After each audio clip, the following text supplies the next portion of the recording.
पिछले एपिसोड में आरिफ ने मेहर की अम्मी की मौत का सच बता दिया था, लेकिन अब भी मेहर की जिंदगी का एक हिस्सा ऐसा था जिसके बारे में इस घर में कोई नहीं जानता था।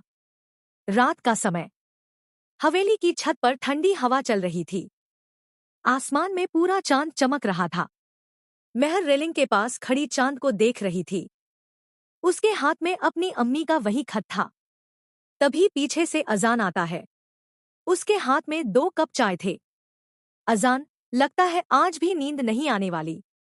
मेहर हल्का सा मुस्कुराती है। कुछ यादें सोने नहीं देती। अजान उसके पास खड़ा हो जाता है। कुछ देर दोनों खामोश रहते हैं। फिर अजान धीरे से पूछता है, मेहर, तुमने कभी अपने बारे में कुछ नहीं बताया। अम्मी के बाद तुम्हारी जिंदगी कैसी थी? मेहर की मुस्कान धीरे धीरे गायब हो जाती है।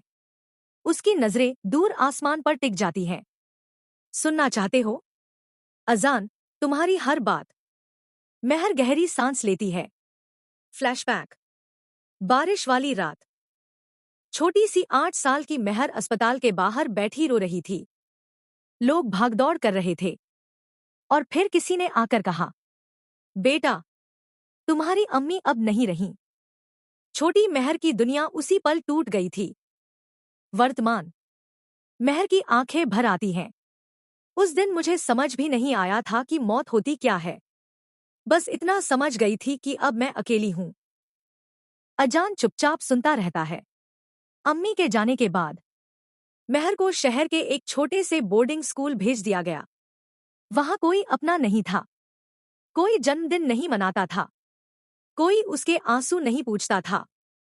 हर रात वह अपनी अम्मी की तस्वीर पकड़कर सोती थी। मेहर, सब कहते थे वक्त सब ठीक कर देता है, लेकिन कुछ खाली जगहें कभी नहीं भरती। अजान की आंखें नम हो जाती हैं। 16 साल की मेहर स्कूल लाइब्रेरी में बैठकर पढ़ रही थी।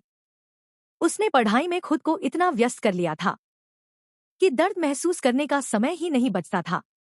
वह स्कॉलरशिप जीतती रही, मेहनत करती रही, लेकिन हर त्योहार, हर खुशी, हर सफलता के बाद एक ही कमी महसूस होती थी।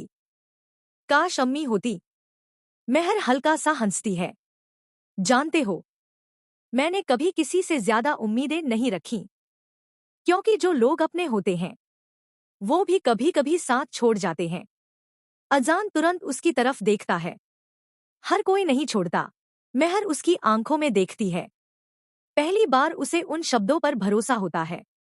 अजान, अगर तुम्हारी जिंदगी मुश्किल थी तो अब उसे आसान बनाने की जिम्मेदारी मेरी है। मेहर मुस्कुरा देती है। ये वादा है? अजान, नहीं, ये वादा नहीं, इरादा है। दोनों हंस पड़ते हैं। उसी समय नीचे बगीचे से हया की आवाज आती है। भैया, भाभी। दोनों एक दूसरे को देखकर हंसने लगते हैं। अजान, देखा, पूरे घर ने फैसला कर लिया है। मेहर, और हमने? अजान जवाब देने ही वाला था कि अचानक उसका फोन बज उठता है। फोन आरिफ का था। अजान कॉल उठाता है, लेकिन अगले ही पल उसके चेहरे का रंग उड़ जाता है। क्या? मेहर घबरा जाती है। क्या हुआ? अजान धीरे धीरे फोन नीचे करता है। उसकी आवाज कांप रही थी। आरिफ अंकल पर हमला हुआ है। मेहर के पैरों तले जमीन खिसक जाती है। क्या?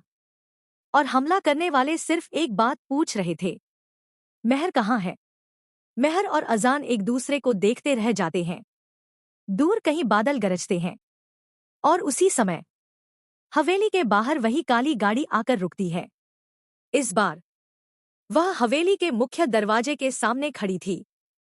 गाड़ी का दरवाजा धीरे धीरे खुलता है और एक आदमी बाहर उतरता है, लेकिन उसका चेहरा अब भी दिखाई नहीं देता। जारी रहेगा।